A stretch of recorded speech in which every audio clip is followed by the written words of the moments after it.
No, I haven't talked to the president. I talked to a couple of Democrats, and here's the question for me.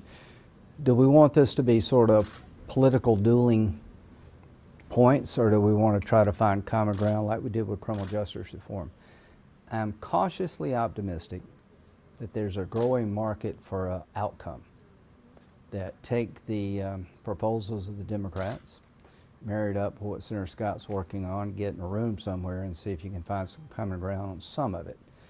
I think that's possible if people want to get to yes. The wild card is the president, though? Do you know No, what well, he he's important. If he doesn't sign off on it, it's a wasted exercise. But my guess is if it's a reasonable reform, that he'll sign off on it. What I want to do is give him something that's bipartisan and let him say yea or nay. But I think there's a lot of desire to ban chokeholds, and the way you would do it is probably say you get no federal funding if your department engages in chokehold practices. That's what sort of Biden said. That's the best way to change behavior.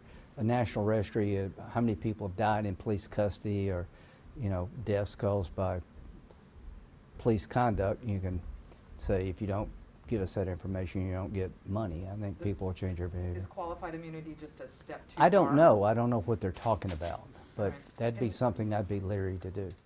The moment calls for bold and broad-scale change. We need wholesale reform, not piecemeal reform.